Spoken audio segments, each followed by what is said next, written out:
বিজয় দিবস উপলক্ষে আমরা এখানে আমাদের সকল শহীদের প্রতি শ্রদ্ধা জানাতে এসেছি, যারা ৭১ সালের স্বাধীনতা সংগ্রামে মুক্তিযুদ্ধে তাদের জীবন উৎসর্গ করেছেন।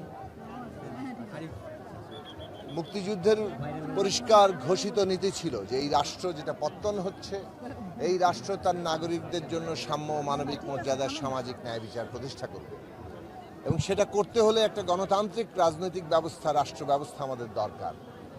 কিন্তু ৫৪ বছরে প্রতিষ্ঠার পর থেকেই আমরা দেখেছি যে এইখানে গণতান্ত্রিক রাজনৈতিক ব্যবস্থা দাঁড়ায়নি। এমনভাবে সাংবিধানিক ক্ষমতা কাঠামো দাঁড়িয়েছে যেখানে একদিকে মানুষের অধিকারের কথা বলা হয়েছে, কিন্তু অন্য হাতে যারাই শাসক হয় তাদের সব কিছু কেড়ে নেওয়ার, শাসকরা জনগণের সকল অধিকার কেড়ে নেওয়ার একটা অধিকার পেয়ে গেছে।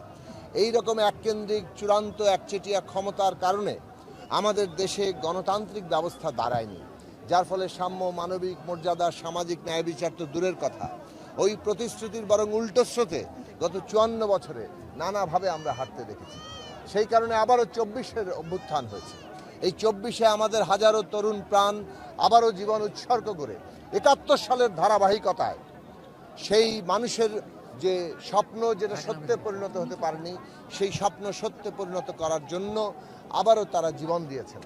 আজকে এই বিজয় দিবসে এসে ২৪ উত্তরকালে আমরা যখন বিজয় দিবস করছি, তখন আমাদের শহীদের রক্তের ঋণ আমাদের বহন করতে হবে, এবং সেটা করতে গেলে এই দেশে বিচার, সংস্কার এবং নির্বাচন সেটাকে সফল করতে হবে।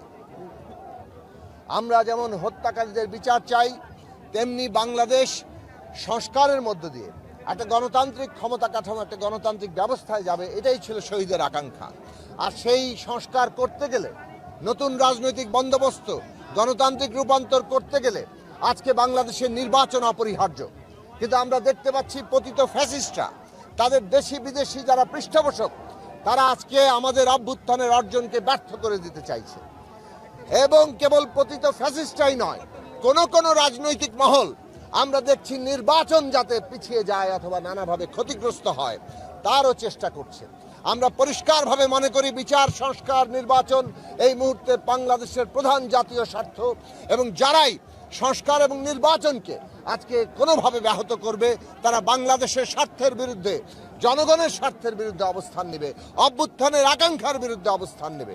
কাজেই আজকে জনগণকে ঐক্যবদ্ধ থাকতে হবে, এবং এই সংস্কার এবং নির্বাচনের যে পথরেখা, বিচারের যে পথরেখা, সেইটাকে সফল করতে হবে। আজকে পতিত ফ্যাসিস্টরা গুপ্ত হত্যার মধ্য দিয়ে, গুপ্ত হামলার মধ্য দিয়ে এই পুরো নির্বাচনের পরিবেশকে বানচাল করতে চাইছে। যেভাবে ওসমান হাদিকে প্রকাশ্য দিবালোকে গুলি করে দেওয়া হলো পরিকল্পিতভাবে, আজকে আমাদের রাষ্ট্র, তার যে সমস্ত আইন শৃঙ্খলা বাহিনী, গোয়েন্দা সংস্থা, তাদের ব্যর্থতা স্পষ্ট হয়েছে। আমরা পরিষ্কার করে বলতে চাই, রাষ্ট্রের দায়িত্ব নিয়ে যারা দায়িত্ব অবহেলা করছেন তাদেরকে চিহ্নিত করে অবিলম্বে তাদের বিরুদ্ধে ব্যবস্থা নিতে হবে, এবং নির্বাচনের পরিবেশকে ক্ষতিগ্রস্ত করে এখন যে কোনো তৎপরতাকে আজকে কঠোরভাবে প্রতিরোধ করতে হবে, এবং বাংলাদেশের নির্বাচনকে সফল করতে হবে।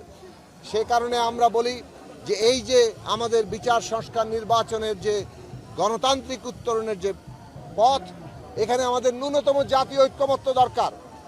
অভ্যুত্থানের শক্তিসমূহের ন্যূনতম জাতীয় ঐক্যমত্য, প্রতিযোগিতা থাকবে, কিন্তু ন্যূনতম জাতীয় ঐক্যমত্য থাকলে আমরা গণতান্ত্রিক উত্তরণ যথার্থভাবে করতে পারবো। আর না হলে এই বিরোধের ফাঁক ধরেই এই অভ্যুত্থানের অর্জনকে ব্যর্থ করা হবে। কাজেই বিচার এবং সংস্কার এবং নির্বাচনের যে পথরেখা, এটাকে সফল করার জন্য জনগণের ঐক্য যদি তৈরি হয়, কোনো শক্তি, কোনো ষড়যন্ত্রকারী এটাকে ব্যর্থ করতে পারবে না। সেই লক্ষ্যে আমরা জনগণকে ঐক্যবদ্ধ হওয়ার আহ্বান জানাই, এবং আমরা আশা করি মানুষ ঐক্যবদ্ধভাবেই আগামী নির্বাচন সফল করবে। আগামী সংবিধান সংস্কার পরিষদে আমরা সংবিধান সংস্কার করব, এবং তার বাস্তবায়ন করে বাংলাদেশে রাষ্ট্রের গণতান্ত্রিক রূপান্তর এবং নতুন রাজনৈতিক বন্দোবস্ত আমরা প্রতিষ্ঠা করব। আমরা মনে করি না বাংলাদেশে আগামী নির্বাচন কোনো পাতানো নির্বাচন হবে। আগামী নির্বাচন জনগণের নির্বাচন, এবং জনগণ সেখানে ভোট দিতে যাবে। আমরা পরিষ্কার করে বলেছি, যারা হত্যা করেছে সেই হত্যাকারীদের বিচারের আওতায় আনতে হবে। দল হিসেবে যারা এই হত্যাকাণ্ডের সাথে যুক্ত, তারা দল হিসেবে তাদের দায় কতটুকু সেটাও বিচারের মধ্যে দিয়ে যেতে হবে। সরকারের দায়িত্ব যে বিচার প্রক্রিয়ার মধ্যে দিয়ে যে কোনো সিদ্ধান্ত গ্রহণ করা। আমরা গণতান্ত্রিক নির্বাচন চাই, এবং বাংলাদেশে গণতান্ত্রিক নির্বাচন আগামী দিনে হবে এবং জনগণের নির্বাচন প্রক্রিয়ার মধ্য দিয়ে এই দেশে গণতন্ত্র প্রতিষ্ঠা হবে। কারো কথায় কিংবা কেউ যদি এই গণতান্ত্রিক প্রক্রিয়াকে, রাষ্ট্র গঠনের এই গণতান্ত্রিক উদ্যোগকে ব্যাহত করতে চায়, সেটা বাংলাদেশে সফল হবে না।